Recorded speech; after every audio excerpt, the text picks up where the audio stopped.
Hi hello ಎಲ್ಲರಿಗೂ ನಮಸ್ಕಾರ friends. Welcome back to my YouTube channel Spoorthi academy. ಇಂದಿನ ತರಗತಿಯಲ್ಲಿ ನಾವು ಕೇಂದ್ರೀಯ ಶಿಕ್ಷಕರ ಅರ್ಹತಾ ಪರೀಕ್ಷೆ ಅಥವಾ central teacher eligibility test, short ಆಗಿ ಸಿಟೆಟ್ ಪರೀಕ್ಷೆ ಅಂತ ಕರಿತೀವಿ, 7 ಜುಲೈ 2024ರಲ್ಲಿ ನಡೆದಂತಹ ಸಿಟೆಟ್ ಪರೀಕ್ಷೆಯ paper 2 language 2 Kannada question paper analysis ಮಾಡ್ತಾ ಇದ್ದೀವಿ. ಕೀ ಆನ್ಸರ್ಸ್ ನೋಡ್ಕೊಳ್ಳೋಣ ಫ್ರೆಂಡ್ಸ್. ಹಾಗಾದರೆ ಬನ್ನಿ ಇಂದಿನ ತರಗತಿಯನ್ನು ನಾವು ಪ್ರಾರಂಭಿಸೋಣ. ನಮಗೆ ಸಿಟೆಟಲ್ಲಿ ಪಾರ್ಟ್ 5ನಲ್ಲಿ ಲ್ಯಾಂಗ್ವೇಜ್ಗೆ ಸಂಬಂಧಿಸಿದ ಸೆಕೆಂಡ್ ಲ್ಯಾಂಗ್ವೇಜ್ಗೆ ಸಂಬಂಧಿಸಿದಂಥ ಪ್ರಶ್ನೆಗಳು 121ನೇ ಪ್ರಶ್ನೆಯಿಂದ ಹಿಡಿದು 150ನೇ ಪ್ರಶ್ನೆಗಳವರೆಗೂ ನಾವು OMR ಸೀಟಲ್ಲಿ ಟಿಕ್ ಮಾಡಬೇಕಾಗಿರುತ್ತದೆ. ಹಾಗಾದರೆ ನಮ್ಮ ಸಿಟೆಟಲ್ಲಿ ಫಸ್ಟ್ ಲ್ಯಾಂಗ್ವೇಜ್, ಸೆಕೆಂಡ್ ಲ್ಯಾಂಗ್ವೇಜಲ್ಲಿ 2 ಗದ್ಯ ಭಾಗಗಳು ಇರ್ತವೆ, 2 ಪ್ಯಾಸೇಜ್ಗೆ ಸಂಬಂಧಿಸಿದಂತೆ 2 ಗದ್ಯ ಭಾಗಗಳೇ ಇರ್ತವೆ. ಅದಕ್ಕೆ ತಕ್ಕಂತೆ 121ನೇ ಪ್ರಶ್ನೆಯಿಂದ ಹಿಡಿದು 128ನೇ ಪ್ರಶ್ನೆಗಳವರೆಗೂ ನಾವು ಈ ಗದ್ಯ ಭಾಗ ಅಥವಾ ಈ ಪ್ಯಾಸೇಜನ್ನು ಓದ್ಕೊಂಡು ಇದಕ್ಕೆ ಆನ್ಸರ್ ಮಾಡಬೇಕಾಗುತ್ತದೆ. 121 ಹಿಡಿದು 128ವರೆಗೂ. ಕುಂದಲ ತಳಿ ಎನ್ನುವ ಒಂದು ಚಿಕ್ಕ ಹುಡುಗಿಯ ಒಂದು ಸ್ಟೋರಿ ಕೊಟ್ಟಿದ್ದಾರೆ ಗದ್ಯ ಭಾಗ ಅಂತಂದರೆ ಪ್ಯಾಸೇಜ್. ಆ ಪ್ಯಾಸೇಜನ್ನು ನಾವು ಓದ್ಕೊಂಡು ಆನ್ಸರ್ ಮಾಡಬೇಕಾಗುತ್ತದೆ. ಹಾಗಾದರೆ ಬನ್ನಿ 121ನೇ ಪ್ರಶ್ನೆ ಯಾವ ರೀತಿಯಾಗಿದೆ ಅಂತ ನಾವು ನೋಡ್ಕೊಳ್ಳೋಣ. ನಿಮಗೆ ಕೊಟ್ಟಿರುವ ಬರಹ ಭಾಗದಲ್ಲಿ ಬರುವ ಗೃಹವಾರ್ತೆ ಈ ಪದದ ಅರ್ಥ ಏನು ಅಂತ ಕೇಳಿರುವಂಥದ್ದು. ಮನೆ ಸುದ್ದಿ, ಹೆಂಗಸರ ಸುದ್ದಿ, ಮನೆಯಲ್ಲಿ ನಡೆಯುವ ವಿಚಾರ, ಗೃಹ ಕೆಲಸ. ನಿಮಗೆ ಕೊಟ್ಟಿರೋ ಬರಹದಲ್ಲಿ ಅಂತಂದರೆ ಈ ಪ್ಯಾಸೇಜ್ ನಾವು ಓದಿದ ನಂತರ ಗೃಹವಾರ್ತೆ ಎನ್ನುವ ಪದ ಬರುತ್ತೆ, ಆದರೆ ನಮಗೆ ಡೈರೆಕ್ಟಾಗಿ ಇದರ ಆನ್ಸರ್ ಸಿಗುವುದಿಲ್ಲ ಫ್ರೆಂಡ್ಸ್. ನಮಗೆ ಸಿಟೆಟ್ ಕನ್ನಡ ಪರೀಕ್ಷೆಯಲ್ಲಿ ಇಂಡೈರೆಕ್ಟ್ ಆಗಿರುವಂಥ ಕ್ವಶನ್ಸ್ಗಳು ನಾವು ಯಾವ ರೀತಿಯಾಗಿ ಪ್ಯಾಸೇಜನ್ನು ತಿಳ್ಕೊಂಡಿದ್ದೀವಿ ಅಂತ ನಮಗೆ ಟೆಸ್ಟ್ ಮಾಡೋದ್ರ ಸಲುವಾಗಿಯೇ ಈ ರೀತಿಯಾಗಿರುವ ಇಂಡೈರೆಕ್ಟ್ ಕ್ವಶನ್ಸ್ಗಳು ಕೇಳಿರ್ತಾರೆ. ಹಾಗಾದರೆ ಇದಕ್ಕೆ ಸರಿಯಾದಂಥ ಉತ್ತರ ಅಂತಂದರೆ ಆಪ್ಷನ್ ನಂಬರ್ 3 ಆಗಿದೆ. ಮನೆಯಲ್ಲಿ ನಡೆಯುವ ವಿಚಾರ ಎಂದರ್ಥ ಗೃಹವಾರ್ತೆ ಅಂದರೆ. ನೆಕ್ಸ್ಟ್ ಕ್ವಶನ್ ನೋಡ್ಕೊಳ್ಳುವ ಫ್ರೆಂಡ್ಸ್. ನೆಕ್ಸ್ಟ್ 122 ಕ್ವಶನ್ ನೋಡ್ಕೊಳ್ಳಿ. ಶೈಶವ ಈ ಪದದ ಅರ್ಥ ಏನು ಅಂತ ಕೇಳ್ತಾ ಇರುವಂಥದ್ದು. ಪ್ರೌಢಾವಸ್ಥೆ, ತಾರುಣ್ಯಾವಸ್ಥೆ, ಹುಟ್ಟಿದ ಕೂಸು ಅವಸ್ಥೆ, ಬಾಲ್ಯಾವಸ್ಥೆ. ಶೈಶವ ಅವಸ್ಥೆ ಅಂತಂದರೆ ನಾವು ಸೈಕಾಲಜಿಕಲಿ ಥಿಂಕ್ ಮಾಡ್ತೀವಿ ಅಂತಂದರೆ ಜನನದಿಂದ 2 ವಾರದವರೆಗೆ ಇರುವಂತಹ ಮಗುವನ್ನು ಶೈಶವ ಅವಸ್ಥೆ ಮಗು ಅಂತ ಕರಿತೀವಿ ಫ್ರೆಂಡ್ಸ್. ಸೈಕಾಲಜಿಯಲ್ಲಿ ಹರ್ಲಾಕ್ರವರ ಜೀವನಾವಧಿಯ 10 ಹಂತಗಳು ಕೂಡ ಬರ್ತವೆ. ಗರ್ಭಧಾರಣೆಯಿಂದ ಜನನದವರೆಗೆ, ಆನಂತರದಲ್ಲಿ ಶೈಶವ ಅವಸ್ಥೆ, ಹುಟ್ಟಿನಿಂದ 2 ವಾರ, ಆನಂತರದಲ್ಲಿ ಹಸುಳೆತನ ಬರುತ್ತದೆ 2 ವಾರದಿಂದ 2 ವರ್ಷ, ಆ ನಂತರದಲ್ಲಿ ಬಾಲ್ಯಾವಸ್ಥೆ ಬರುತ್ತದೆ. ಇಲ್ಲಿ ಬಾಲ್ಯ ಮತ್ತು ಹುಟ್ಟಿದ ಕೂಸು ಅವಸ್ಥೆಯಲ್ಲಿ ಈ 2 ಆಪ್ಷನ್ಗಳಲ್ಲಿ ನಿಮಗೆ ಕನ್ಫ್ಯೂಸ್ ಕೂಡ ಆಗ್ಬೋದು. ಈ ಪ್ಯಾಸೇಜ್ನ ಪ್ರಕಾರ ನಾವು ಆನ್ಸರ್ ಕೊಡಬೇಕು ಅಂತಂದರೆ ಆಪ್ಷನ್ ನಂಬರ್ 2 ಇದಕ್ಕೆ ಸರಿಯಾದಂಥ ಉತ್ತರವಾಗಿದೆ. ಹುಟ್ಟಿದ ಕೂಸು ಅವಸ್ಥೆಗೆ ಶೈಶವ ಅವಸ್ಥೆ ಅಂತ ಕರಿತೀವಿ. ನಾವು ಸಿಟೆಟ್ನವರು ಯಾವ ರೀತಿಯಾಗಿ ಈ ಕ್ವಶನ್ಗೆ ಆನ್ಸರ್ ಕೊಡ್ತಾರೆ ಅಂತ ಅದು ಕೂಡ ನೋಡ್ಕೊಳ್ಳೋಣ. ನನ್ನ ಪ್ರಕಾರ ಆಪ್ಷನ್ ನಂಬರ್ 2 ಇದಕ್ಕೆ ಸರಿಯಾದಂಥ ಉತ್ತರವಾಗಿದೆ. ನೆಕ್ಸ್ಟ್ ಕ್ವಶನ್ ನೋಡ್ಕೊಳ್ಳೋಣ ಫ್ರೆಂಡ್ಸ್. ನೆಟ್ಟು ಈ ಪದದ ಧಾತು ಯಾವುದು ಅಂತ. ಇದು ವ್ಯಾಕರಣಕ್ಕೆ ಸಂಬಂಧಿಸಿದಂಥ ಕ್ವಶನ್ ಆಗಿದೆ. ನೆಟ್, ನೆಡ, ನೇ, ನೆಡು ಅಂತ ಕೊಟ್ಟಿದ್ದಾರೆ. ಹಾಗಾದರೆ ನೆಟ್ಟು ಈ ಪದದ ಧಾತು ಯಾವುದು ಅಂತಂದರೆ ಆಪ್ಷನ್ ನಂಬರ್ 4 ನೆಡು ಎನ್ನುವುದಾಗಿದೆ. ನೆಕ್ಸ್ಟ್ ಕ್ವಶನ್ ನೋಡ್ಕೊಳ್ಳಿ. ನೆಕ್ಸ್ಟ್ ಕ್ವಶನ್ ನಂಬರ್ 124 ನೋಡ್ಕೊಳ್ಳಿ ಫ್ರೆಂಡ್ಸ್. ವಾರ್ಧಕ್ಯ ಈ ಪದವು ಯಾವ ಗುಂಪಿಗೆ ಸೇರುತ್ತದೆ ಅಂತ ಕೇಳಿದ್ದಾರೆ. ಸರ್ವನಾಮ, ನಾಮಪದ, ವಿಶೇಷಣ, ಕ್ರಿಯಾವಾಚಕ. ವಾರ್ಧಕ್ಯ ಯಾವ ಗುಂಪಿಗೆ ಸೇರುತ್ತದೆ ಅಂತಂದರೆ ವಿಶೇಷಣಕ್ಕೆ ಸೇರುವಂಥ ಪದವಾಗಿದೆ. ನೆಕ್ಸ್ಟ್ ಕ್ವಶನ್ ನೋಡ್ಕೊಳ್ಳಿ. ಕೈಯಿಂದ ಈ ಪದದಲ್ಲಿನ ಸಂಧಿ ಪದ ಯಾವುದು. ಇಲ್ಲಿ ಸಂಧಿ ಕೇಳಿರುವಂಥದ್ದು ಆಪ್ಷನ್ನಲ್ಲಿ ವಿಭಕ್ತಿ ಪ್ರತ್ಯಯಗಳು ಕೊಟ್ಟಿದ್ದಾರೆ ನೋಡ್ಕೊಳ್ಬೋದು ಫ್ರೆಂಡ್ಸ್. ಕ್ವಶನಲ್ಲಿ ಸಂಧಿಗಳ ಮೇಲೆ ಕ್ವಶನ್ ಕೇಳಿದ್ದಾರೆ, ಆದರೆ ಆಪ್ಷನ್ಸ್ನಲ್ಲಿ ವಿಭಕ್ತಿ ಪ್ರತ್ಯಯಗಳು ಕೊಟ್ಟಿರೋದ್ರಿಂದ ನಾವು ಆಪ್ಷನ್ಸ್ನ ಪ್ರಕಾರನೇ ಹೋಗೋಣ. ಇವಾಗ ವಿಭಕ್ತಿ ಪ್ರತ್ಯಯಗಳು ನಮಗೆ ಕಂಪಲ್ಸರಿಯಾಗಿ ಬರಲೇಬೇಕಾಗಿರುವಂಥದ್ದು. ಪ್ರಥಮ ಉ, ದ್ವಿತೀಯ ಅನ್ನು, ತೃತೀಯ ಇಂದ. ಇದಕ್ಕೆ ಸರಿಯಾದಂಥ ಉತ್ತರ ಆಪ್ಷನ್ ನಂಬರ್ 2 ತೃತೀಯ ಇಂದ ಆಗಿದೆ. ನಾವು ಬಹಳ ಡೀಪಾಗಿ ಓದ್ಕೊಂಡಿದ್ದೀವಿ ಅಂತ ಅಂದ್ಕೊಂಡಿದ್ರೆ ನಮಗೆ ಕನ್ಫ್ಯೂಸ್ ಕೂಡ ಆಗ್ಬೋದು. ಪಂಚಮಿ ದೆಸೆಯಿಂದ, ಕೈಯಿಂದ ಅಂತಂದರೆ ಕೈಯಿಂದ ಅಗಲುವಿಕೆ ಆಗುವಂಥದ್ದು ಯಾವುದೇ ಒಂದು ವಸ್ತು ಅಗಲಿಕೆ ಬಂತು ಅಂತಂದರೆ ಪಂಚಮಿ ಕೂಡ ಬರ್ತದೆ. ಇದಕ್ಕೆ ಸರಿಯಾದಂಥ ಉತ್ತರ ಆಪ್ಷನ್ ನಂಬರ್ 2 ಆಗಿದೆ ಫ್ರೆಂಡ್ಸ್. ಒನ್ ಟೈಮ್ ವಿಭಕ್ತಿ ಪ್ರತ್ಯಯಗಳು ನಾವು ನೋಡ್ಕೊಳ್ಳೋಣ. ಪ್ರಥಮ ಉ, ದ್ವಿತೀಯ ಅನ್ನು, ತೃತೀಯ ಇಂದ, ಚತುರ್ಥಿ ಗೆ, ಪಂಚಮಿ ದೆಸೆಯಿಂದ, ಷಷ್ಠಿ ಅ, ಸಪ್ತಮಿ ಅಲ್ಲಿ, ಸಂಬೋಧನಾ ಎ, ಎರ ಅಂತ ಟೋಟಲಿ 7 ವಿಭಕ್ತಿ ಪ್ರತ್ಯಯಗಳು ಇದ್ದಾವೆ.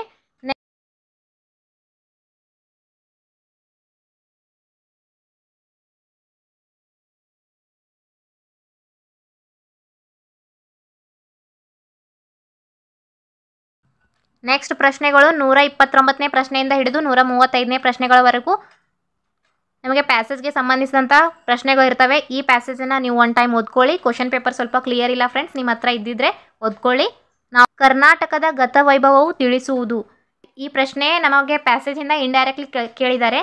ಕರ್ನಾಟಕದ ಗತವೈಭವ ಎನ್ನುವ ಕೃತಿಯನ್ನು ಬರೆದವರು ಯಾರು ಅಂತಂದರೆ ಆಲೂರು ವೆಂಕಟರಾವ್ರವರು. ಅವರು ಬರೆದಿರುವಂಥ ಕರ್ನಾಟಕ ಗತವೈಭವ ಕೃತಿ ತಿಳಿಸುವುದು ಯಾವುದರ ಮೇಲೆ? ಆಪ್ಷನ್ಸನ್ನು ನಾವು ನೋಡ್ಕೊಳ್ಳೋಣ. ಕರ್ನಾಟಕದ ಅಭಿಮಾನದ ಬಗೆಗಿನ ಎಚ್ಚರವನ್ನು ತಿಳಿಸುವಂತಾಗಿದೆಯಾ, ಅಥವಾ ಕರ್ನಾಟಕದ ಚರಿತ್ರೆಯನ್ನು ತಿಳಿಸುವಂಥದ್ದಾಗಿದೆಯಾ, ಕರ್ನಾಟಕದ ಅಳಿದು ಹೋದ ಸಾಮ್ರಾಜ್ಯವನ್ನು, ಇದು ರಾಂಗ್ ಆಗುತ್ತದೆ. ಕರ್ನಾಟಕದ ನೆಲವನ್ನು, ಇದು ಕೂಡ ರಾಂಗ್ ಆಗುತ್ತದೆ. ಹಾಗಾದರೆ ನಮಗೆ ಉಳಿದಿರುವಂಥ 2 ಆಪ್ಷನ್ಗಳು ಮಾತ್ರ. ಈ ಆಪ್ಷನ್ನಲ್ಲಿ ಇದಕ್ಕೆ ಸರಿಯಾದಂಥ ಉತ್ತರ ಅಂತಂದರೆ ನನ್ನ ಪ್ರಕಾರ ಆಪ್ಷನ್ ನಂಬರ್ 2 ಆಗಿದೆ ಫ್ರೆಂಡ್ಸ್. ಕರ್ನಾಟಕದ ಚರಿತ್ರೆಯನ್ನು ಕುರಿತು ಕರ್ನಾಟಕದ ಗತವೈಭವ ಎನ್ನುವ ಕೃತಿಯಲ್ಲಿ ಆಲೂರು ವೆಂಕಟರಾವ್ರವರು ಬರೆದಿದ್ದಾರೆ. ನೆಕ್ಸ್ಟ್ ಕ್ವಶನ್ ನೋಡ್ಕೊಳ್ಳೋಣ. ಈ ಲೇಖನದಲ್ಲಿ ಕುಂಭಕರ್ಣ ನಿದ್ದೆ ಅಂದರೆ ಏನು ಅಂತ ಕೇಳಿರುವಂಥದ್ದು. ರಾವಣನ ತಮ್ಮ ಕುಂಭಕರ್ಣ. ಹಾಗಾದರೆ ನಿದ್ರೆ ಅಂದಕ್ಕೆ ಏನಂತ ಕರೀತಾರೆ ಅಂತ ಕೇಳಿದ್ದಾರೆ. ಮೈಮರೆವು, ದೀರ್ಘಕಾಲ, ಮಡಕೆಯಂತೆ. ಕುಂಭಕರ್ಣ ನಿದ್ದೆ ಅಂತಂದರೆ ದೀರ್ಘಕಾಲ ಎಂದಾಗುತ್ತದೆ. ನೆಕ್ಸ್ಟ್ ಕ್ವಶನ್ ನೋಡ್ಕೊಳ್ಳೋಣ. ಭೂತಕಾಲದ ಕಾಲಸೂಚಕ ಪ್ರತ್ಯಯ ಯಾವುದು ಅಂತ. ಸ, ವ, ಉತ್ತ, ತ.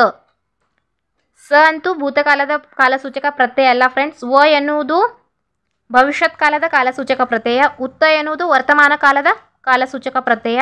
ಇವಾಗ ಉಳಿದಿರುವಂಥದ್ದು ನಮಗೆ ಕೇವಲ ತ ಮಾತ್ರ. ಇದು ಅಂತೂ ಅಲ್ಲ. ನಮಗೆ ದ ಬಂತು ಅಂತಂದರೆ ಭೂತಕಾಲದ ಕಾಲಸೂಚಕ ಪ್ರತ್ಯಯ ಆಗುತ್ತದೆ. ಯಾವ ರೀತಿಯಾಗಿ ಯಾವ ಆಧಾರದ ಮೇಲೆ ನಾನು ಹೇಳ್ತಾ ಇದ್ದೀನಿ ಅಂತ ನೋಡ್ಕೊಳ್ಳೋಣ ಒನ್ ಟೈಮ. ಬನ್ನಿ ಫ್ರೆಂಡ್ಸ್. 10ನೇ ತರಗತಿಯ ಕನ್ನಡ ಪಠ್ಯಪುಸ್ತಕ. ಈ ಪಠ್ಯಪುಸ್ತಕದಲ್ಲಿ ಕೊಟ್ಟಿರುವ ಅಥೆಂಟಿಕ್ ಮಾಹಿತಿ ಆಧಾರದ ಮೇಲೆ ನಾನು ಹೇಳ್ತಾ ಇರುವುದು. ಮಾತುಗಳಿಗೆ ಉತ್ತ ಎನ್ನುವ ಕಾಲಸೂಚಕ ಪ್ರತ್ಯಯ ಸೇರಿದರೆ ವರ್ತಮಾನ ಕಾಲ ಆಗುತ್ತದೆ. ದ ಎನ್ನುವ ಕಾಲಸೂಚಕ ಪ್ರತ್ಯಯ ಸೇರಿದರೆ ಭೂತಕಾಲ ಆಗುತ್ತದೆ. ನಮಗೆ ಕೇಳಿರುವಂಥ ಕ್ವಶನ್ನೇ ಭೂತಕಾಲದ ಮೇಲೆ ಕೇಳಿದ್ದಾರೆ. ಆದರೆ ಆ ಆಪ್ಷನ್ನಲ್ಲಿ ದ ಎನ್ನುವ ಪ್ರತ್ಯಯನೇ ಇಲ್ಲ. ಆ ಕ್ವಶನ್ ನನ್ನ ಪ್ರಕಾರ ಡಿಲೀಟ್ ಆಗ್ಬೋದು ಅಂತ ನೋಡ್ಕೊಳ್ಳೋಣ. ಸಿಟೆಟ್ನವರು ಯಾವ ರೀತಿಯಾಗಿ ಅದಕ್ಕೆ ಆನ್ಸರ್ ಮಾಡ್ತಾರೆ ಅಂತ. ನೆಕ್ಸ್ಟ್ ಭವಿಷ್ಯತ್ ಕಾಲದ ಕಾಲಸೂಚಕ ಪ್ರತ್ಯಯ ಯಾವುದು ಅಂತಂದರೆ ವ ಎನ್ನುವುದಾಗಿದೆ. ಗತವೈಭವ ಕೃತಿ ರಚನೆಯ ಉದ್ದೇಶ ಏನು? ಯಾವ ಉದ್ದೇಶದ ಮೇಲೆ ಆಲೂರು ವೆಂಕಟರಾವ್ರವರು ಬರೆದಿದ್ದಾರೆ ಅಂತ ಕೇಳ್ತಾ ಇರುವಂಥದ್ದು. ಮರಾಠಿಗರ ಪ್ರಾಬಲ್ಯ ಎದುರಿಸಲು, ಇದು ಅಲ್ಲ. ಜನತೆಯ ಬಗೆಗಿನ ಕಾಳಜಿ ವಹಿಸಲು, ಇದು ಕೂಡ ಅಲ್ಲ. ಕನ್ನಡಿಗರನ್ನು ತಮ್ಮ ಪರಂಪರೆಯು ಅರಿಯುವಂತೆ ಎಚ್ಚರಿಸುವುದರ ಸಲುವಾಗಿ ಆಲೂರು ವೆಂಕಟರಾವ್ರವರು ಈ ಕೃತಿಯನ್ನು ಬರೆದಿದ್ದಾರೆ. ಸೊ ಇದಕ್ಕೆ ಸರಿಯಾದಂಥ ಉತ್ತರ ಆಪ್ಷನ್ ನಂಬರ್ 3 ಆಗಿದೆ ಫ್ರೆಂಡ್ಸ್. ನೆಕ್ಸ್ಟ್ ಕ್ವಶನ್ ನೋಡ್ಕೊಳ್ಳೋಣ. ಚಿತ್ತಾಕರ್ಷಕ ಈ ಪದವನ್ನು ಬಿಡಿಸಿ ಬರೆದಾಗ ಯಾವ ರೀತಿಯಾಗಿ ಬಿಡಿಸಿ ಬರೆಯಬಹುದು ಅಂತ ಕೇಳಿದ್ದಾರೆ. ಸೊ ಇದಕ್ಕೆ ಸರಿಯಾದಂಥ ಉತ್ತರ ಆಪ್ಷನ್ ನಂಬರ್ 2 ಆಗಿದೆ. ಚಿತ್ ಅಧಿಕ್ ಆಕರ್ಷಕ ಅಂತ ಬಿಡಿಸಿ ಬರೆದಿದ್ರೆ ಚಿತ್ತಾಕರ್ಷಕ ಪೂರ್ಣ ಪದ ಬರುತ್ತದೆ. ನೆಕ್ಸ್ಟ್ ಕ್ವಶನ್ ನೋಡ್ಕೊಳ್ಳೋಣ. ದೃಷ್ಟಿ ಪದದ ತದ್ಭವ ರೂಪ. ದೃಷ್ಟಿ ಏನಾಗಿದೆ? ತತ್ಸಮ ರೂಪದಲ್ಲಿದೆ. ಅದಕ್ಕೆ ತದ್ಭವ ರೂಪ ಯಾವುದು ಅಂತ ಕೇಳಿದರೆ ದಿಟ್ಟಿ, ಸೃಷ್ಟಿ, ದುರುಷ್ಟಿ, ದಿಷ್ಟಿ. ಹಾಗಾದರೆ ಇದಕ್ಕೆ ಸರಿಯಾದಂಥ ಉತ್ತರ ಅಂತಂದರೆ ಆಪ್ಷನ್ ನಂಬರ್ 1 ಆಗಿದೆ. ದೃಷ್ಟಿ, ದಿಟ್ಟಿ. ನೆಕ್ಸ್ಟ್ ನಂಬರ್ 135 ನೋಡ್ಕೊಳ್ಳಿ. ವಾಂಗ್ಮಿ ಅಂದರೆ ಯಾರಿಗೆ ಕರೀತಾರೆ ಅಂತ ಕೇಳ್ತಾ ಇದ್ದಾರೆ. ಒಳ್ಳೆಯ ಮನುಷ್ಯ, ಉತ್ಕೃಷ್ಟ ವಿಚಾರವಾದಿ, ಉತ್ತಮ ಮಾತುಗಾರ, ವಿಶ್ಲೇಷಕ. ವಾಂಗ್ಮಿ ಎಂದರೆ ಒಳ್ಳೆಯ ಮಾತುಗಾರನಿಗೆ ವಾಂಗ್ಮಿ ಅಂತ ಕರೀತಾರೆ. ವಾಂಗ್ಮಿ ಪದದ ಅರ್ಥ ಅಂತಂದರೆ ನಿರರ್ಗಳವಾಗಿ ಮಾತನಾಡುವವರು. ಮಾತುಗಳನ್ನು ಆಡುವಾಗ ಫ್ಲೂಯೆಂಟ್ಲಿ ಮಾತನಾಡುವವರನ್ನು ವಾಂಗ್ಮಿ ಅಂತ ಕರೀತಾರೆ. ಈಗ ಫಾರ್ ಎಕ್ಸಾಂಪಲ್ ಆಗಿ ನಮ್ಮ ದೇಶದ ಪ್ರಧಾನಮಂತ್ರಿಗಳು ಯಾವ ರೀತಿಯಾಗಿ ನಿರರ್ಗಳವಾಗಿ ಮಾತುಗಳನ್ನು ಆಡ್ತಾರಲ್ವ, ಅವರಿಗೆ ಉತ್ತಮ ವಾಂಗ್ಮಿ ಅಂತ ಕರಿಬಹುದು. ನೆಕ್ಸ್ಟ್ ಕ್ವಶನ್ ನೋಡ್ಕೊಳ್ಳೋಣ. ಇವಾಗ ನೆಕ್ಸ್ಟ್ ಬಂದಿರುವಂಥ ಕ್ವಶನ್ಸ್ಗಳು ನಮ್ಮ ಕನ್ನಡ ಬೋಧನಾಶಾಸ್ತ್ರಕ್ಕೆ ಸಂಬಂಧಿಸಿದಂಥ ಕ್ವಶನ್ಸ್ಗಳಾಗಿವೆ ಫ್ರೆಂಡ್ಸ್. ಹಾಗಾದರೆ ನಮ್ಮ ಬೋಧನಾಶಾಸ್ತ್ರಕ್ಕೆ ಸಂಬಂಧಿಸಿದಂಥ ಮೊಟ್ಟ ಮೊದಲ ಪ್ರಶ್ನೆ ನೋಡ್ಕೊಳ್ಳಿ. ಭಾಷಾ ಶಿಕ್ಷಣದಲ್ಲಿ ಸೃಜನಾತ್ಮಕತೆ ಎಂದರೆ ಏನು ಅಂತ ಕೇಳುವಂಥದ್ದು. ಸಂವಹನಾತ್ಮಕ ಭಾಷಾ ಬೋಧನೆ ಮೂಲಕ ತರಗತಿಯಲ್ಲಿ ಪಠ್ಯ ಪರಿಕರಗಳನ್ನು ಬಳಸುವುದು. ಇದು ಆಗುವುದಿಲ್ಲ ಫ್ರೆಂಡ್ಸ್. ಸೃಜನಾತ್ಮಕತೆಯಲ್ಲಿ ಬೇರೆ ಬೇರೆ ವ್ಯಾಖ್ಯಾನಗಳು ಮತ್ತು ಉತ್ತರಗಳಿಗೆ ಅವಕಾಶ ಕಲ್ಪಿಸುವ ಓಪನ್ ಎಂಡೆಡ್ ಕ್ವಶನ್ಸ್ಗಳು, ಓಪನ್ ಎಂಡೆಡ್ ತರಗತಿಗಳು, ಓಪನ್ ಎಂಡೆಡ್ ಕ್ವಶನ್ಸ್ಗಳು ಸೃಜನಾತ್ಮಕತೆಗೆ ವೆರಿ ಇಂಪಾರ್ಟೆಂಟ್ ಆಗಿರುವಂಥದ್ದು. ಓಪನ್ ಎಂಡೆಡ್ ಬಂತು ಅಂತಂದರೆ ನಮ್ಮ ಆನ್ಸರ್ ಅದೇ ಆಗಿರುತ್ತದೆ ಫ್ರೆಂಡ್ಸ್. ಇದಕ್ಕೆ ಸರಿಯಾದಂಥ ಉತ್ತರ ಆಪ್ಷನ್ ನಂಬರ್ 2 ಆಗಿದೆ. ನೆಕ್ಸ್ಟ್ ಆಪ್ಷನ್ಸ್ಗಳು ಏಕೆ ಆಗುವುದಿಲ್ಲ ಅಂತ ನಾವು ನೋಡ್ಕೊಳ್ಳೋಣ. ಯಾವುದೇ ಒಂದನ್ನು ಅರ್ಥ ಮಾಡಿಕೊಳ್ಳಲು ವಿವಿಧ ವಿಷಯಗಳಿಂದ ತೆಗೆದ ಅಂಶಗಳು ವಿಲೀನಗೊಳಿಸುವುದು ಅಂತಂದರೆ ಇದು ಓಪನ್ ಎಂಡೆಡ್ ಅಂತಂದರೆ ಬೇರೆ ಬೇರೆ ವಿಧಾನಗಳಿಂದ ಮಾಹಿತಿಯನ್ನು ಸಂಗ್ರಹಿಸುವುದು. ಇದು ಸೃಜನಾತ್ಮಕತೆ ಓಪನ್ ಎಂಡೆಡಲ್ಲಿಯೇ ಬರುವಂಥದ್ದು. ಆನಂತರದಲ್ಲಿ ಹೊಸ ಹೊಸ ಬೋಧನಾ ವಿಧಾನಗಳ ಮೂಲಕ ತರಗತಿಯಲ್ಲಿ ಚಟುವಟಿಕೆಗಳನ್ನು ನಡೆಸುವುದು ಅಂತಂದರೆ ಇದು ಕೂಡ ಓಪನ್ ಎಂಡೆಡ್ ಕ್ವಶನ್ಸ್ ಅಥವಾ ಓಪನ್ ಎಂಡೆಡ್ ತರಗತಿಯಲ್ಲಿಯೇ ಬರುವಂಥದ್ದು. ಸೊ ಇದಕ್ಕೆ ನಿಯರೆಸ್ಟ್ ಆನ್ಸರ್ ಅಂತಂದರೆ ಆಪ್ಷನ್ ನಂಬರ್ 2 ಆಗಿದೆ. ನೆಕ್ಸ್ಟ್ ಕ್ವಶನ್ ನೋಡ್ಕೊಳ್ಳೋಣ. ನಿಮ್ಮ ಸ್ನೇಹಿತನಾಗಿರುವ ಸಹೋದ್ಯೋಗಿಗೆ ನೀವು ಇಮೇಲ್ ಬರೆದಿದ್ದರೆ ಆ ಇಮೇಲ್ನ ಪ್ರಕಾರವನ್ನು ಗುರುತಿಸಿ. ನಿಮ್ಮ ಸ್ನೇಹಿತನಾಗಿರುವ ಸಹೋದ್ಯೋಗಿಗೆ ಪತ್ರ ವ್ಯವಹಾರ, ಅನೌಪಚಾರಿಕ, ಔಪಚಾರಿಕ, ವ್ಯಾವಹಾರಿಕ. ನಿಮ್ಮ ಸ್ನೇಹಿತ ಅಂತ ಮೆನ್ಷನ್ ಮಾಡಿರುವುದರಿಂದ ನಾನು ಇನ್ಫಾರ್ಮಲ್ ಅಥವಾ ಅನೌಪಚಾರಿಕ ಅಂತ ಇದಕ್ಕೆ ಆಪ್ಷನ್ ನಂಬರ್ 2 ಸರಿಯಾದ ಉತ್ತರ ಅಂತ ಹೇಳುತ್ತೇನೆ ಫ್ರೆಂಡ್ಸ್. ಆನಂತರದಲ್ಲಿ ನಮ್ಮ ಸ್ನೇಹಿತ ನಾವು ಕಾಮನ್ ಆಗಿ ನಮ್ಮ ಸ್ನೇಹಿತರಿಗೆ, ಫ್ಯಾಮಿಲಿ, ಫ್ರೆಂಡ್ಸ್ಗಳಿಗೆ ಅನೌಪಚಾರಿಕನೇ ಬರಿತೀವಿ, ಇನ್ಫಾರ್ಮಲ್ ಇಮೇಲ್ಸೇ ಕಳಿಸ್ತೀವಿ. ಆದರೆ ಸಹೋದ್ಯೋಗಿ ಅಂತ ಬಂತು ಅಂತಂದರೆ ಔಪಚಾರಿಕ ಫಾರ್ಮಲ್ ಇಮೇಲ್ ಕಳಿಸ್ತೀವಿ. ಸೊ ಇದಕ್ಕೆ ಸರಿಯಾದಂಥ ಉತ್ತರ ಆಪ್ಷನ್ ನಂಬರ್ 2 ಆಗಿದೆ. ನೆಕ್ಸ್ಟ್ ಕ್ವಶನ್ ನೋಡ್ಕೊಳ್ಳೋಣ. ಶೈಕ್ಷಣಿಕ ನೀತಿಯಲ್ಲಿ ತ್ರಿಭಾಷಾ ಸೂತ್ರ ಭಾರತದ ಭಾಷೆ ಈ ಮುಂದಿನ ಸಂಗತಿಗಳಿಗೆ ಉತ್ತೇಜನ ನೀಡಲು ಪ್ರಯತ್ನಿಸುತ್ತಿದೆ. ತ್ರಿಭಾಷಾ ಸೂತ್ರ ಅಂತ ನಾವು ಯಾವಾಗಲೂ ಒಂದು ಮೈಂಡಲ್ಲಿ ಯಾವಾಗಲೂ ಇಟ್ಕೋಬೇಕು. ಯಾವುದು ಇಟ್ಕೋಬೇಕು ಅಂತಂದರೆ ಮಾತೃಭಾಷೆಯನ್ನು ಆಧರಿಸಿದಂಥ ಬಹುಭಾಷಾ ಶಿಕ್ಷಣ. ಮಾತೃಭಾಷೆಯನ್ನು ಫಸ್ಟ್ ನಮ್ಮ ಮಾತೃಭಾಷೆ ಬರ್ತದೆ, ಆನಂತರದಲ್ಲಿ ಇನ್ನುಳಿದ ಭಾಷೆಗಳು ಬರ್ತವೆ. ಹಾಗಾದರೆ ಫಸ್ಟ್ ಆಪ್ಷನ್ ನೋಡ್ಕೊಳ್ಳೋಣ, ಮಾತೃಭಾಷಾ ಆಧಾರಿತ ಬಹುಭಾಷಾ. ಇದೇ ಆಪ್ಷನ್ ನಮಗೆ ಸರಿಯಾದಂಥ ಉತ್ತರ ಕೊಡುತ್ತದೆ. ಫಸ್ಟ್ ಆಪ್ಷನ್ಸ್ನಲ್ಲಿಯೇ ಆನ್ಸರ್ ಕೊಟ್ಟಿದ್ದಾರೆ, ನೋಡ್ಕೊಳ್ಬೋದು. ಬಹುಭಾಷಾ ಶಿಕ್ಷಣ, ಏಕಭಾಷಾ, ಹಿಂದಿ ಭಾಷೆಗೆ ಆದ್ಯತೆ, ಈ 3 ಆಪ್ಷನ್ ರಾಂಗ್ ಆಗಿವೆ. ನೆಕ್ಸ್ಟ್ ಕ್ವಶನ್ ನೋಡ್ಕೊಳ್ಳೋಣ.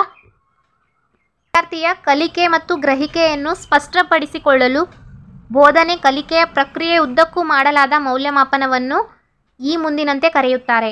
ಆಗಿ ಮೌಲ್ಯಮಾಪನ ಅಥವಾ ಅಸೆಸ್ಮೆಂಟ್ ಆಸ್ ಲರ್ನಿಂಗ್, ಕಲಿಕೆಗೆ ಸಂಬಂಧಿಸಿದ ಮೌಲ್ಯಮಾಪನ ಅಥವಾ ಅಸೆಸ್ಮೆಂಟ್ ಫಾರ್ ಲರ್ನಿಂಗ್, ಕಲಿಕೆಯ ಮೌಲ್ಯಮಾಪನ ಅಥವಾ ಅಸೆಸ್ಮೆಂಟ್ ಆಫ್ ಲರ್ನಿಂಗ್, ಕಲಿಕೆಯ ವಿಷಯದಲ್ಲಿ ಮೌಲ್ಯಮಾಪನ ಅಥವಾ ಅಸೆಸ್ಮೆಂಟ್ ಇನ್ ಲರ್ನಿಂಗ್. ಸೊ ಇದಕ್ಕೆ ಸರಿಯಾದಂಥ ಉತ್ತರ ಅಂತಂದರೆ ಕಲಿಕೆಯ ಮುಂಚೆ, ಕಲಿಕೆಯ ನಡುವೆ, ಕಲಿಕೆಯ ನಂತರ ಕೂಡ ನಡೆಯುವಂಥದ್ದು ಯಾವುದು ಅಂತಂದರೆ ಅಸೆಸ್ಮೆಂಟ್ ಆಸ್ ಲರ್ನಿಂಗ್ ಆಗಿದೆ. ಆಪ್ಷನ್ ನಂಬರ್ 1 ಸರಿಯಾದಂಥ ಉತ್ತರ. ನೆಕ್ಸ್ಟ್ ಕ್ವಶನ್ ನೋಡ್ಕೊಳ್ಳಿ. ದ್ವಿಭಾಷಾ ತರಗತಿಯಲ್ಲಿ ಶಿಕ್ಷಕನು ಆರೋಗ್ಯವೇ ಭಾಗ್ಯ ಎಂಬ ವಿಷಯದ ಬಗ್ಗೆ ಆಡಿಯೋ ಕೇಳಿಸಿದನು ಅಂತಂದರೆ ಆಡಿಯೋ ಮಕ್ಕಳಿಗೆ ಧ್ವನಿ ಸುರುಳಿಯ ಮೂಲಕ ಮಕ್ಕಳಿಗೆ ಒಂದು ಆಡಿಯೋವನ್ನು ಕೇಳಿಸ್ತಾ ಇದ್ದಾರೆ. ಅನಂತರ ಆ ಆಡಿಯೋಗೆ ಸಂಬಂಧಿಸಿದಂಥ ಮಾಹಿತಿಗಳನ್ನು ಒಳಗೊಂಡಂಥ ಪತ್ರಗಳನ್ನು ನೀಡಿದ ಆಯ್ಕೆಗಳಿಂದ ಸರಿಯಾದ ಉತ್ತರಕ್ಕೆ ಗುರುತು ಮಾಡುವಂತೆ ಅಂತಾರೆ ಕ್ವಶನ್ಸ್ಗಳು ಕೊಟ್ಟಿದ್ದಾರೆ. ಆ ಆಡಿಯೋ ಕೇಳಿಸಿಕೊಂಡಂಥ ಆಡಿಯೋಗೆ ಸಂಬಂಧಿಸಿದಂತೆ ಕ್ವಶನ್ಸ್ಗಳು, ಮಲ್ಟಿಪಲ್ ಚಾಯ್ಸ್ ಕ್ವಶನ್ಸ್ಗಳು ಕೊಟ್ಟಿದ್ದಾರೆ. ಅದಕ್ಕೆ ಸರಿಯಾದಂಥ ಉತ್ತರ ನೀಡಿ ಮಕ್ಕಳೇ ಅಂತ. ಈ ರೀತಿಯ ಕಲಿಕೆಯ ಉದ್ದೇಶ ಕಲಿಯುವವರನ್ನು ಈ ಕೆಳಕಂಡ ಅಂಶಗಳನ್ನು ಕಲಿಯಲು ಸಾಧ್ಯ ಮಾಡಿಕೊಡುತ್ತದೆ. ಈ ಕ್ವಶನ್ನ ನಾವು ಅಂಡರ್ಸ್ಟ್ಯಾಂಡ್ ಮಾಡ್ಕೊಂಡಿದ್ರೆ ಈಸಿಯಾಗಿ ಆನ್ಸರ್ ಐಡೆಂಟಿಫೈ ಮಾಡಬಹುದು. ಆರೋಗ್ಯ ಮತ್ತು ಭಾಗ್ಯ, ಇಲ್ಲಿ ಆರೋಗ್ಯವೇ ಭಾಗ್ಯ ಕೊಟ್ಟಿದ್ದಾರೆ. ಇಲ್ಲಿ ನೋಡಿ ಹೇಗೆ ಬಿಡಿಸಿ ಬರೆದಿದ್ದಾರೆ. ಆರೋಗ್ಯ ಮತ್ತು ಭಾಗ್ಯ ಕುರಿತು ಪಾಠವನ್ನು ಕಂಠಪಾಠ ಮಾಡುವುದು. ಕಂಠಪಾಠ ಬಂತು ಅಂದರೆ ಆಪ್ಷನ್ ರಾಂಗೇ ಆಗುತ್ತದೆ ಫ್ರೆಂಡ್ಸ್. ಆನಂತರದಲ್ಲಿ ಆರೋಗ್ಯದ ಬಗ್ಗೆ ಪಾಠ ಕೇಳುವುದು. ಇಲ್ಲಿ ಕೇಳು ಅಂತ ಹೇಳ್ತಾ ಇಲ್ಲ, ಅದನ್ನು ಎಷ್ಟು ಅಂಡರ್ಸ್ಟ್ಯಾಂಡ್ ಮಾಡ್ಕೊಂಡಿದ್ದೀರಾ ಬರೀರಿ, ಅದರ ಬಗ್ಗೆ ಆಲೋಚನೆ ಮಾಡಿ ಅಂತ ಹೇಳ್ತಾ ಇದ್ದಾರೆ. ನೆಕ್ಸ್ಟ್ ಕಲಿಯುವವರನ್ನು ಚಟುವಟಿಕೆಯೊಂದಿಗೆ ತೊಡಗಿಸಿಕೊಳ್ಳುವುದು. ಓನ್ಲಿ ತೊಡಗಿಸಿಕೊಂಡಿದ್ರೆ ಏನೂ ಆಗೋದಿಲ್ಲ. ಮಕ್ಕಳು ಏನು ಮಾಡಬೇಕು, ಆಲೋಚನೆಗಳನ್ನು ವಿಶ್ಲೇಷಿಸಲು ಕೇಳುವುದು. ಅಂದರೆ ಆ ವಿಚಾರ ಅಥವಾ ಆ ಧ್ವನಿ ಸರಣಿಗಳನ್ನು ವಿಚಾರಗಳನ್ನು ಮಕ್ಕಳು ಕೇಳಿಸುವುದರ ಮೂಲಕ ವಿಶ್ಲೇಷಣೆ ಮಾಡಬೇಕು ಅಂತ ಹೇಳ್ತಾ ಇದ್ದಾರೆ. ಸೊ ಇದಕ್ಕೆ ಸರಿಯಾದಂಥ ಉತ್ತರ ಆಪ್ಷನ್ ನಂಬರ್ 4 ಆಗಿದೆ. ನೆಕ್ಸ್ಟ್ ಕ್ವಶನ್ ನೋಡ್ಕೊಳ್ಳೋಣ ಫ್ರೆಂಡ್ಸ್. ಭಾಷಾ ಕಲಿಕೆಯಲ್ಲಿನ ತಪ್ಪುಗಳ ಬಗ್ಗೆ ಕೆಳಕಂಡ ಹೇಳಿಕೆಗಳಲ್ಲಿ ಯಾವುದು ಸರಿಯಲ್ಲ. ಭಾಷೆಯನ್ನು ಯಾವುದೇ ಒಂದು ಭಾಷೆ ಕಲಿತೀವಿ ಅಂತಂದರೆ ಅದರಲ್ಲಿ ಆಗುವಂಥ ತಪ್ಪುಗಳು ಕಾಮನ್ ಆಗಿವೆ. ತಪ್ಪುಗಳು ಕಾಮನ್ ಆಗಿವೆ ಅಲ್ವಾ. ತಪ್ಪುಗಳ ಬಗ್ಗೆ ಯಾವುದು ಸರಿಯಲ್ಲದ ಹೇಳಿಕೆ ಯಾವುದು ಅಂತ ಕೇಳ್ತಾ ಇರುವಂಥದ್ದು. ತಪ್ಪುಗಳು ದ್ವಿತೀಯ ಭಾಷಾ ಅರ್ಜನೆಯ ಪ್ರಕ್ರಿಯೆಯನ್ನು ಅರ್ಥ ಮಾಡಿಕೊಳ್ಳಲು ಸಹಾಯಕವಾಗುತ್ತವೆ. ಇದು ಕರೆಕ್ಟ್ ಆಗಿದೆ. ನೆಕ್ಸ್ಟ್, ತಪ್ಪುಗಳನ್ನು ಮಾಡುವುದು ಯಾವಾಗಲೂ ಕೆಟ್ಟದ್ದಲ್ಲ, ಅದು ಕಲಿಯಲು ಸಹಾಯಕವಾಗುತ್ತದೆ. ತಪ್ಪುಗಳು ಯಾವಾಗಲೂ ಕೆಟ್ಟದಾಗಿರೋದಿಲ್ಲ. ಏಕೆಂದರೆ ನಾವು ಯಾವುದೇ ಒಂದು ವಿಷಯ ಆಗಲಿ, ಯಾವುದೇ ಒಂದು ಸ್ಕಿಲ್ ಆಗಲಿ ಕಲಿಬೇಕು ಅಂತಂದರೆ ಫಸ್ಟ್ ನಮ್ಮಿಂದ ತಪ್ಪುಗಳು ಆಗೇ ಆಗ್ತವೆ ಫ್ರೆಂಡ್ಸ್. ತಪ್ಪುಗಳು ನಾವು ಎಷ್ಟು ಪ್ರಯತ್ನಗಳು ಮಾಡ್ತಾ ಹೋಗ್ತೀವಲ್ವ ಅಷ್ಟು ನಮ್ಮ ಪ್ರಮಾದಗಳು ಕಡಿಮೆ ಆಗ್ತಾ ಹೋಗ್ತವೆ. ಫಾರ್ ಎಕ್ಸಾಂಪಲ್ ಆಗಿ ನಾವು ಸೈಕಲ್ ಕಲಿಬೇಕು ಅಂತಂದರೆ ನಾವು ಇವಾಗ ಡೈರೆಕ್ಟಾಗಿ ಸೈಕಲ್ ಕಲಿಯುವುದಿಲ್ಲ. ಅದು ಯಾವ ರೀತಿಯಾಗಿ ಹೇಳ್ತೀವಿ, ಬೀಳ್ತೀವಿ, ಕಲಿತೀವಿ, ಎಷ್ಟೋ ಸಲ ಅದು ಹೇಗೆ ಕಲಿಬೇಕು ಅಂತ ಮೈಂಡಲ್ಲಿ ತಿಳ್ಕೊತೀವಿ. ಅದೆಲ್ಲ ತಪ್ಪುಗಳು ಆಗ್ತವೆ. ಆದರೆ ನಾವು ಕಲಿತಾ ಹೋದ ನಂತರ ನಮ್ಮ ತಪ್ಪುಗಳು ಕೂಡ ಕಡಿಮೆ ಆಗುವಂಥವು. ಇದು ಕೂಡ ಕರೆಕ್ಟ್ ಆಗಿದೆ. ಆನಂತರದಲ್ಲಿ ತಪ್ಪುಗಳು ಭಾಷಾ ಕಲಿಕೆಯ ಪ್ರಕ್ರಿಯೆಯಲ್ಲಿ ಮಹತ್ವಪೂರ್ಣವಾದ ಅಂಶಗಳಾಗಿವೆ. ತಪ್ಪುಗಳು ಕೂಡ ಒಂದು ಇಂಪಾರ್ಟೆನ್ಸನ್ನು ಹೊಂದಿವೆ ಅಂತ. ಹಾಗಾದರೆ ಸರಿಯಲ್ಲದ ಹೇಳಿಕೆ ಯಾವುದು ಅಂದರೆ ಇದಕ್ಕೆ ಸರಿಯಾದಂಥ ಉತ್ತರ ಆಪ್ಷನ್ ನಂಬರ್ 2 ಆಗಿದೆ. ತಪ್ಪುಗಳು ಭಾಷಾ ಕಲಿಕೆಗೆ ಅಡ್ಡಿ ಉಂಟು ಮಾಡುವುದಿಲ್ಲ, ಅದು ಒಂದು ರೀತಿಯಾಗಿ ಆಧಾರವಾಗಿ ಒಂದು ಹೆಲ್ಪಿಂಗ್ ನೇಚರ್ ಆಗಿ ಮಾಡುವಂಥದ್ದು ಯಾವುದು ಅಂತಂದರೆ ತಪ್ಪುಗಳು ಕೂಡ ಒಂದಾಗಿವೆ ಅಂತ. ಪ್ರಯತ್ನ ಮತ್ತು ಪ್ರಮಾದ ಕಲಿಕೆ ಸೈಕಾಲಜಿಯಲ್ಲಿ ನೋಡ್ಕೊಳ್ಬೋದು. ಥಾಂಡೈಕ್ರವರು ಕೊಟ್ಟಿರುವಂಥದ್ದು. ಥಾಂಡೈಕ್ರವರನ್ನು ನಾವು ಶೈಕ್ಷಣಿಕ ಮನೋವಿಜ್ಞಾನದ ಪಿತಾಮಹ ಅಂತ ಕೂಡ ಕರಿತೀವಿ. ನೆಕ್ಸ್ಟ್ ಕ್ವಶನ್ ನೋಡ್ಕೊಳ್ಳೋಣ ಫ್ರೆಂಡ್ಸ್. ಕ್ವಶನ್ ನಂಬರ್ 142 ನೋಡ್ಕೊಳ್ಳಿ. ಸರ್ಕಾರಿ ಶಾಲಾ ಶಿಕ್ಷಕಿಯಾದ ರೀಟಾ 7ನೇ ತರಗತಿಯ ವಿದ್ಯಾರ್ಥಿಗಳಿಗೆ ಇಂಗ್ಲಿಷ್ ಕಲಿಸಲು ವೀಕ್ಷಣಾ ಸಾಧನಗಳನ್ನು ಮತ್ತು ಭಾಷಾ ಆಟಗಳನ್ನು ಬಳಸುತ್ತಾಳೆ. ಹಾಗಾದರೆ ರೀಟಾ ಶಿಕ್ಷಣದ ಯಾವ ತತ್ವವನ್ನು ಅನ್ವಯಿಸುತ್ತಿದ್ದಾಳೆ ಅಂತ ಕೇಳ್ತಾ ಇರುವಂಥದ್ದು. ಗೌರ್ಮೆಂಟ್ ಸ್ಕೂಲ್ ಟೀಚರ್ ಆದ ರೀಟಾರವರು ಏನು ಮಾಡ್ತಾ ಇದ್ದಾರೆ, 7ನೇ ತರಗತಿಯ ವಿದ್ಯಾರ್ಥಿಗಳಿಗೆ ಇಂಗ್ಲೀಷ್ ಭಾಷೆಯನ್ನು ಕಲಿಸಲು ವೀಕ್ಷಣಾ ಸಾಧನಗಳು ಅಂತಂದರೆ ದೃಶ್ಯ ಮಾಧ್ಯಮಗಳು ಅಂತ ತಿಳ್ಕೊಳ್ಳೋಣ. ಆನಂತರದಲ್ಲಿ ಭಾಷೆ ಆಟಗಳು ಎರಡೂ ಕೂಡ ತನ್ನ ಬೋಧನೆಯಲ್ಲಿ ಅಳವಡಿಸಿಕೊಂಡಿದ್ದಾಳೆ. ಹಾಗಾದರೆ ಯಾವ ತತ್ವವನ್ನು ಅನುಸರಿಸ್ತಾ ಇದ್ದಾರೆ ಅಂತ ನೋಡ್ಕೊಳ್ಳೋಣ. ಜೀವನಕ್ಕೆ ಪರಸ್ಪರ ಸಂಬಂಧಿಸಿರುವ ತತ್ವ, ಸ್ವಾಭಾವಿಕ ಪ್ರಕ್ರಿಯೆಯ ತತ್ವ, ಅಭ್ಯಾಸ ಮತ್ತು ಹವ್ಯಾಸ ರೂಢಿಸುವ ತತ್ವ, ಉತ್ತೇಜನ ಮತ್ತು ಆಸಕ್ತಿ ತತ್ವ ಅಂತ. ಇದಕ್ಕೆ ಸರಿಯಾದಂಥ ಉತ್ತರ ನನ್ನ ಪ್ರಕಾರ ಉತ್ತೇಜನ ಮತ್ತು ಆಸಕ್ತಿ ಕೂಡ ಆಗಿದೆ ಫ್ರೆಂಡ್ಸ್. ಆನಂತರದಲ್ಲಿ ಮಕ್ಕಳಲ್ಲಿ ದೃಶ್ಯ ಮಾಧ್ಯಮಗಳು ಹಾಗೂ ಭಾಷಾ ಆಟಗಳು ಆಡಿಸುವುದರ ಮೂಲಕ ಮಕ್ಕಳಿಗೆ ಸ್ವಲ್ಪ 50-50 ಕೂಡ ಇದೆ. ಜೀವನ ಪರಸ್ಪರ ಸಂಬಂಧಿಸಿರುವ ತತ್ವ, ಆನಂತರದಲ್ಲಿ ಉತ್ತೇಜನ ಮತ್ತು ಆಸಕ್ತಿ ತತ್ವ ಅಂತ. ನಿಮ್ಮ ಪ್ರಕಾರ ಯಾವುದು ಆನ್ಸರ್ ಆಗುತ್ತದೆ ಅಂತ ಕಮೆಂಟ್ ಮಾಡಿ ತಿಳಿಸಿ. ನನ್ನ ಪ್ರಕಾರ ಆಪ್ಷನ್ ನಂಬರ್ 4 ಆಗುತ್ತದೆ. ನೆಕ್ಸ್ಟ್ ಕ್ವಶನ್ ನೋಡ್ಕೊಳ್ಳೋಣ ಫ್ರೆಂಡ್ಸ್. ಟಾಪ್ ಅಪ್ ಪ್ರಕ್ರಿಯೆಗೆ ಸಂಬಂಧಿಸಿದಂತೆ ಈ ಕೆಳಕಂಡ ಯಾವ ಹೇಳಿಕೆ ಸರಿಯಲ್ಲ? ಟಾಪ್ ಅಪ್ ಪ್ರಕ್ರಿಯೆ ಅಥವಾ ಟಾಪ್ ಡೌನ್ ಅಪ್ರೋಚ್ ಅಂತ ಕರೀತಾರೆ ಇದಕ್ಕೆ ಇಂಗ್ಲೀಷ್ನಲ್ಲಿ. ಇದು ಇಂಗ್ಲೀಷ್ ಬೋಧನಾ ಶಾಸ್ತ್ರಕ್ಕೆ ಸಂಬಂಧಿಸಿದಂಥ ಕ್ವಶನ್ ಆಗಿದೆ.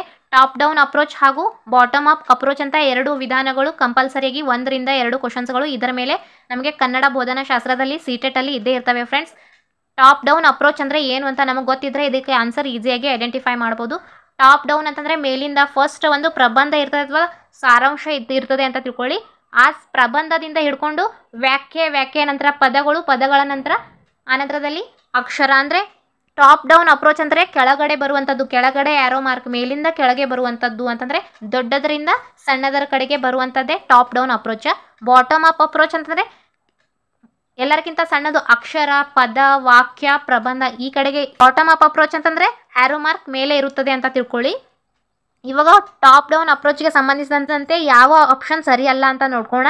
ಕೇಳುಗರ ಪ್ರತಿಯೊಂದು ಪದವನ್ನು ಅರ್ಥ ಮಾಡಿಕೊಳ್ಳುವುದು ಅಗತ್ಯ. ಪ್ರತಿಯೊಂದು ಪದ ಬರುವುದು ಬಾಟಮ್ ಅಪ್ನಲ್ಲಿ. ಟಾಪ್ ಡೌನ್ ಅಪ್ರೋಚಲ್ಲಿ ಏನು ಬರುತ್ತದೆ? ಫಸ್ಟ್ ಪ್ರಬಂಧ ಅಥವಾ ಸಾರಾಂಶ ಬರ್ತದೆ. ಮೊದಲು ಪದ ಬರುವಂಥದ್ದು ಯಾವುದರಲ್ಲಿ ಅಂತಂದರೆ ಬಾಟಮ್ ಅಪ್ನಲ್ಲಿ. ಹಾಗಾದರೆ ನಮಗೆ ನಮ್ಮ ಕ್ವಶನ್ ಆನ್ಸರ್ ಫಸ್ಟ್ ಆಗಿದೆ ಫ್ರೆಂಡ್ಸ್. ಫಸ್ಟ್ ಆಪ್ಷನ್ನೇ ನಮ್ಮ ಕ್ವಶನ್ಗೆ ಆನ್ಸರ್ ಆಗಿದೆ. ಆನಂತರದಲ್ಲಿ ನೆಕ್ಸ್ಟ್ ಕೇಳುಗರು ತಮ್ಮ ಹಿನ್ನೆಲೆಯನ್ನು ತಿಳುವಳಿಕೆ ಆಧರಿಸಿರುತ್ತದೆ ಅಂತಂದರೆ ಟೋಟಲಿ ಸಾರಾಂಶ ಆಧರಿಸುತ್ತದೆ. ಅನಂತರದಲ್ಲಿ ಕೇಳುಗರು ಉದ್ದೇಶಿತ ಅರ್ಥದ ಬಗ್ಗೆ ಊಹೆ ಮಾಡಬೇಕು. ಆಲ್ರೆಡಿ ಅವರಿಗೆ ಇರುವಂಥ ಪೂರ್ವಜ್ಞಾನವನ್ನು ತಿಳ್ಕೊಂಡು ಅವರು ಊಹೆ ಕೂಡ ಮಾಡಬಹುದು ಟಾಪ್ ಡೌನಲ್ಲಿ. ಅನಂತರದಲ್ಲಿ ಕೇಳುಗರು ವಿಶ್ವಜ್ಞಾನವನ್ನು ಉಪಯೋಗಿಸಿಕೊಳ್ಳಬಹುದು. ತನ್ನಲ್ಲಿರುವ ಜ್ಞಾನವನ್ನು ಅದನ್ನು ಕೂಡ ಉಪಯೋಗಿಸಿಕೊಳ್ಳಬಹುದು. ಸೊ ಇದಕ್ಕೆ ಸರಿಯಾದಂಥ ಉತ್ತರ ಆಪ್ಷನ್ ನಂಬರ್ 1 ಆಗಿದೆ 143ಗೆ. ನೆಕ್ಸ್ಟ್ ಕ್ವಶನ್ ನೋಡ್ಕೊಳ್ಳಿ 144. ಭಾಷೆಯನ್ನು ಕಲಿಸಲು ದೈನಂದಿನ ವಸ್ತುಗಳನ್ನು ಬಳಸುವುದನ್ನು ಹೀಗೆ ಕರೆಯುತ್ತಾರೆ. ಯಾವುದೇ ಒಂದು ಲ್ಯಾಂಗ್ವೇಜ್ ಕಲಿಸುವಾಗ ನಾವು ದೈನಂದಿನ ವಸ್ತುಗಳನ್ನು ಬಳಸ್ಕೊಳ್ತಾ ಇದ್ದೀವಿ. ಹಾಗಾದರೆ ಅದಕ್ಕೆ ಏನಂತ ಕರೀತಾರೆ? ಪಠ್ಯ ಅಂತ ಕರೀತಾರಾ, ಅಥವಾ ದೈನಂದಿನ ವಸ್ತುಗಳ ಬಳಕೆ ಅಂತ ಕರೀತಾರಾ, ಅಥವಾ ಭಾಷಾ ಆಟಗಳು ಅಂತ ಕರೀತಾರಾ, ಅಥವಾ ಬೋಧನಾ ಪರಿಕರಗಳು ಅಂತ ಕರೀತಾರಾ ಅಂತ. ನಮ್ಮ ದಿನನಿತ್ಯ ಜೀವನದಲ್ಲಿ ಬಳಸುವಂತಹ ವಸ್ತುಗಳನ್ನು ನಾವು ಬಳಸ್ಕೊಂಡು ಪಾಠ ಮಾಡ್ತಾ ಇದ್ದೀವಿ ಅಂತಂದರೆ ಅದಕ್ಕೆ ರಿಯಲಿಯಾ ಅಥವಾ ದೈನಂದಿನ ವಸ್ತುಗಳ ಬಳಕೆ, ವಾಸ್ತವಿಕ ವಸ್ತುಗಳ ಬಳಕೆಯನ್ನು ಮಾಡಿಕೊಂಡು ನಾವು ಆ ಮಕ್ಕಳಿಗೆ ಬೋಧನೆ ಮಾಡ್ತಾ ಇದ್ದೀವಿ ಅಂತ ತಿಳ್ಕೊಬಹುದು. ರಿಯಲಿಯಾ ಅಂತ ಕರೀತಾರೆ ಇದಕ್ಕೆ. ನೆಕ್ಸ್ಟ್ ಕ್ವಶನ್ ನೋಡ್ಕೊಳ್ಳೋಣ 145 ಕ್ವಶನ್. ಈ ಮುಂದಿನ ಹೇಳಿಕೆಗಳಲ್ಲಿ ಯಾವುದು ಸರಿಯಾಗಿದೆ ಅಂತ. ಡಿಸ್ಲೆಕ್ಸಿಯಾ ಓದುವ ಅಸ್ವಸ್ಥತೆ, ಈ ಹೇಳಿಕೆ ಸರಿಯಾಗಿದೆ. ಡಿಸ್ಗ್ರಾಫಿಯಾ ಬರೆಯುವ ಅಸ್ವಸ್ಥತೆ, ಈ ಹೇಳಿಕೆ ಕೂಡ ಸರಿಯಾಗಿದೆ. ಡಿಸ್ಗ್ರಾಫಿಯಾ ಅಂತಂದರೆ ಬರವಣಿಗೆ ಸಂಬಂಧಿಸಿದ್ದು, ಇದು ಅಲ್ಲ, ಇದು ರಾಂಗ್ ಆಗಿದೆ. ಡಿಸ್ಲೆಕ್ಸಿಯಾ ಅಂತಂದರೆ ಓದುವುದಕ್ಕೆ ಸಂಬಂಧಿಸಿದ್ದು. ಹಾಗಾದರೆ 1 ಮತ್ತು 2 ಎ ಮತ್ತು ಬಿ ಎರಡೂ ಸರಿ. ಇದಕ್ಕೆ ಆಪ್ಷನ್ ನಂಬರ್ 4ನಲ್ಲಿ ಆನ್ಸರ್ ಕರೆಕ್ಟ್ ಆಗಿರುವಂಥದ್ದು. ನೆಕ್ಸ್ಟ್, ಈ ಕೆಳಕಂಡ ಸಾಧನವು ರಚನಾತ್ಮಕ ಮೌಲ್ಯಮಾಪನಕ್ಕೆ ಸೂಕ್ತವಲ್ಲದ್ದು. ರಚನಾತ್ಮಕ ಅಂತಂದರೆ ಮಾಡಿ ಕಲಿ ತತ್ವ, ಹ್ಯಾಂಡ್ಸ್ ಆನ್ ಆ್ಯಕ್ಟಿವಿಟಿ ಅಂತ ಕರಿತೀವಲ್ವ, ಅದನ್ನು ಮಾಡಿ ಕಲಿ ಅಥವಾ ರಚನಾತ್ಮಕ ಮೌಲ್ಯಮಾಪನ ಅಂತ ಕರಿಬಹುದು. ತರಗತಿಯಲ್ಲಿ ಮಂಡಿಸುವುದು ಕ್ಲಾಸ್ ಪ್ರೆಸೆಂಟೇಷನ್, ಕಾರ್ಯನಿಯೋಜನೆ ಅಥವಾ ಅಸೈನ್ಮೆಂಟ್, ಕಾಗದ ಪೆನ್ಸಿಲ್ ಪರೀಕ್ಷೆ ಅಥವಾ ಪೇಪರ್ ಪೆನ್ಸಿಲ್ ಟೆಸ್ಟ್, ಕಾರ್ಯಯೋಜನೆ ಅಥವಾ ಪ್ರಾಜೆಕ್ಟ್ ವರ್ಕ್ ಅಂತ ಕರಿಬಹುದು. ರಚನಾತ್ಮಕ ಮೌಲ್ಯಮಾಪನಕ್ಕೆ ಸೂಕ್ತವಲ್ಲದ್ದು ಆಪ್ಷನ್ ನಂಬರ್ 3 ಆಗಿದೆ, ಪೇಪರ್ ಪೆನ್ಸಿಲ್ ಟೆಸ್ಟ್. ಕಲಿಯುವವರನ್ನು ಭಾಷೆಗೆ ಒಡ್ಡಬೇಕು ಮತ್ತು ತಪ್ಪುಗಳು ಕಲಿಕೆಯ ಪ್ರಕ್ರಿಯೆಯಲ್ಲಿ ನಡೆಯುತ್ತಿದೆ ಎಂಬುದಕ್ಕೆ ಸಾಕ್ಷಿ ಎಂಬುವ ಮಾತನ್ನು ಈ ಕೆಳಕಂಡ ಯಾವ ಸಿದ್ಧಾಂತ ಸಮರ್ಥಿಸುತ್ತದೆ ಅಂತ. ಸ್ವಲ್ಪ ಸಿಟೆಟಲ್ಲಿ ಕರೆಕ್ಟಾಗಿ ಇರುವಂತಹ ವ್ಯಾಖ್ಯೆಗಳು ಬರೆದಿರುವುದಿಲ್ಲ ಫ್ರೆಂಡ್ಸ್. ಅದನ್ನು ನಾವು ಅಂಡರ್ಸ್ಟ್ಯಾಂಡ್ ಮಾಡಿಕೊಂಡು ಆನ್ಸರ್ ಮಾಡಬೇಕಾಗುತ್ತದೆ. ಈ ಕ್ವಶನ್ ಯಾವುದರ ಮೇಲೆ ಕೊಟ್ಟಿದ್ದಾರೆ ಅಂತಂದರೆ ಕಲಿಕೆ ತಪ್ಪುಗಳು ಕೂಡ ಆಗ್ತಾ ಇದ್ದಾವೆ, ಕಲಿಕೆ ಕೂಡ ನಡೀತಾ ಇದೆ ಅಂತಂದರೆ ಪ್ರಯತ್ನ ಪ್ರಮಾದ ಕಲಿಕೆಯ ಮೇಲೆ ಕೊಟ್ಟಿರುವಂಥದ್ದು. ಥಾಂಡೈಕ್ರವರ ಪ್ರಯತ್ನ ಮತ್ತು ಪ್ರಮಾದ ಕಲಿಕೆಯ ಮೇಲೆ ಕೊಟ್ಟಿರುವಂಥದ್ದು. ಥಾಂಡೈಕ್ರವರು ಯಾವ ಸಿದ್ಧಾಂತವನ್ನು ಸಮರ್ಥಿಸುತ್ತಾರೆ ಅಂತ ಕೇಳಿರುವಂಥದ್ದು ಮನೋವಿಶ್ಲೇಷಣವಾದಿ. ಇದು ಸಿಗ್ಮಂಡ್ ಫ್ರಾಯ್ಡ್ ರವರು ಕೊಡ್ತಾರೆ, ಇದು ಅಲ್ಲ. ಹಾಗಾದರೆ ವರ್ತನವಾದಿ ಕೊಟ್ಟಿರುವಂಥವರು ಥಾಂಡೈಕ್ರವರು ಕೂಡ ಬರ್ತಾರೆ. ವರ್ತನವಾದದ ಪಿತಾಮಹ JB ವ್ಯಾಟ್ಸನ್ ರವರು, ಹಲ್ ರವರು, ಗತ್ರಿ, ಶಿನೋವೋ, ಸ್ಕಿನ್ನರ್ರವರು ಈ ಎಲ್ಲರನ್ನು ಏನಂತ ಕರಿತೀವಿ ನಾವು ವರ್ತನವಾದಿಗಳು. ಇದಕ್ಕೆ ಸರಿಯಾದಂಥ ಉತ್ತರ ಆಪ್ಷನ್ ನಂಬರ್ 2 ಆಗಿದೆ, ವರ್ತನವಾದಿಗಳು. ಜ್ಞಾನಗ್ರಹಣವಾದಿ ಕಾಗ್ನೇಟಿವಿಸ್ಟ್ ಯಾರು ಅಂತಂದರೆ ಪಿಯಾಜೆ ಅವರವರನ್ನು ಕಾಗ್ನೇಟಿವಿಸ್ಟ್ ಅಂತ ಕರಿತೀವಿ. ಆನಂತರದಲ್ಲಿ ಮಾನವತಾವಾದಿ ಹ್ಯುಮ್ಯಾನಿಸ್ಟ್ ಯಾರು ಅಂತಂದರೆ ಅಬ್ರಹಾಂ ಮಾಸ್ಲೋರವರನ್ನು ಮಾನವತಾವಾದಿ ಅಂತ ಕರಿತೀವಿ. ಸೊ ಇದಕ್ಕೆ ಸರಿಯಾದಂಥ ಉತ್ತರ ಆಪ್ಷನ್ ನಂಬರ್ 2 ಆಗಿದೆ. ನೆಕ್ಸ್ಟ್ ಕ್ವಶನ್ ನೋಡ್ಕೊಳ್ಳಿ ಫ್ರೆಂಡ್ಸ್. ಹಲವಾರು ಸಂಖ್ಯೆಯ ಏಕಕಾಲಿಕ ಮತ್ತು ಭಿನ್ನಕಾಲಿಕ ಆನ್ಲೈನ್ ಬೋಧನಾ ಅವಕಾಶಗಳನ್ನು ಕಲ್ಪಿಸುವ ಸಾಧನ ಯಾವುದು ಅಂತಂದರೆ ಪ್ಯಾಡ್ಲೆಟ್ ಆಗಿದೆಯಾ, ಪಠ್ಯಪುಸ್ತಕ ಆಗಿದೆಯಾ, ರೈಲು ಟಿಕೆಟ್ ಅಥವಾ ದೂರದರ್ಶನ? ಇದಕ್ಕೆ ಸರಿಯಾದಂಥ ಉತ್ತರ ಅಂತಂದರೆ ಪ್ಯಾಡ್ಲೆಟ್ ಎನ್ನುವುದಾಗಿದೆ. ನೆಕ್ಸ್ಟ್ ಕ್ವಶನ್ ನೋಡ್ಕೊಳ್ಳೋಣ. ಅಂತಾರಾಷ್ಟ್ರೀಯ ಮಾತೃಭಾಷಾ ದಿನವನ್ನಾಗಿ ಯಾವಾಗ ಆಚರಿಸುತ್ತೇವೆ ಅಂತ ಕೇಳಿರುವಂಥದ್ದು 13ನೇ ಏಪ್ರಿಲ್, 1ನೇ ಜನವರಿ, 14ನೇ ಫೆಬ್ರವರಿ, 21ನೇ ಫೆಬ್ರವರಿ. ನಾವು ಅಂತಾರಾಷ್ಟ್ರೀಯ ಮಾತೃಭಾಷೆ ದಿನ ಯಾವಾಗ ಆಚರಿಸ್ತೀವಿ ಅಂತಂದರೆ 21ನೇ ಫೆಬ್. ನೆಕ್ಸ್ಟ್ ಕ್ವಶನ್ ನೋಡ್ಕೊಳ್ಳೋಣ. ಪ್ರಾಣಿಗಳು ಮುಖ್ಯ ಪಾತ್ರವಾಗಿರುವ ಮತ್ತು ಅದರಲ್ಲಿರುವ ನೀತಿಯನ್ನು ತೆಗೆದು ಬೋಧಿಸುವ ಕಿರುಕಥೆಯನ್ನು ಏನೆನ್ನುತ್ತಾರೆ ಅಂತ ಕೇಳಿರುವಂಥದ್ದು ಪ್ರವಾಸ ಕತೆ, ಕಾಲ್ಪನಿಕ ಕತೆ, ಪೌರಾಣಿಕ ಕತೆ, ವೈಜ್ಞಾನಿಕ ಕಲ್ಪಿತ ಕತೆ. ಪ್ರವಾಸ ಕತೆ ಅಲ್ಲ, ಕಾಲ್ಪನಿಕ ಕತೆ ಅಂತಂದರೆ ಕಟ್ಟುಕತೆ ಇದು ಕೂಡ ಅಲ್ಲ ಫ್ರೆಂಡ್ಸ್, ವೈಜ್ಞಾನಿಕ ಕೂಡ ಇದು ಅಲ್ಲ. ನಮಗೆ ಉಳಿದಿರುವಂಥ ಆಪ್ಷನ್ 3 ಮಾತ್ರ. ಪೌರಾಣಿಕ ಕತೆಗಳಲ್ಲೂ ಕೂಡ ಇದು ಸಂಬಂಧಿಸುವುದಿಲ್ಲ ಅಂತ ನನ್ನ ಪ್ರಕಾರ. ಪೌರಾಣಿಕ ಕತೆಗಳಲ್ಲಿ ಮಹಾಭಾರತ, ರಾಮಾಯಣ ಇಂಥ ಕತೆಗಳನ್ನು ನಾವು ನೋಡ್ಕೊಳ್ತೀವಿ. ಹಾಗಾದರೆ 150 ಕ್ವಶನ್ಗೆ ನಾನು ಸ್ಟಾರ್ ಮಾರ್ಕ್ ಇಡ್ತಾ ಇದ್ದೀನಿ ಫ್ರೆಂಡ್ಸ್. ಯಾವ ಆನ್ಸರ್ ಸಿಟೆಟ್ನವರು ಕೊಡ್ತಾರೆ ಅಂತ ನೋಡೋಣ. ಇದೇ ರೀತಿಯಾಗಿರುವಂಥ ತರಗತಿ ನಿಮಗೆ ಬೇಕಾಗಿದ್ದರೆ ಕಮೆಂಟ್ ಮಾಡಿ ತಿಳಿಸಿ ಫ್ರೆಂಡ್ಸ್. ಲ್ಯಾಂಗ್ವೇಜ್ 1 ಕನ್ನಡಕ್ಕೆ ಸಂಬಂಧಿಸಿದಂತೆ ಈ ನನ್ನ ತರಗತಿ ನಿಮಗೆ ಇಷ್ಟವಾಗಿದ್ದರೆ ಒಂದು ಲೈಕ್ ಮಾಡಿ, ನಿಮ್ಮ ಆದಷ್ಟು ಫ್ರೆಂಡ್ಸ್ಗಳಿಗೂ ಕೂಡ ನನ್ನ ಕಡೆಯಿಂದ ಶೇರ್ ಮಾಡಿ ಫ್ರೆಂಡ್ಸ್. ಹಾಗೂ ಸಬ್ಸ್ಕ್ರೈಬ್ ಮಾಡ್ಕೊಳ್ಳಿ. Thanks for watching video. Thank you.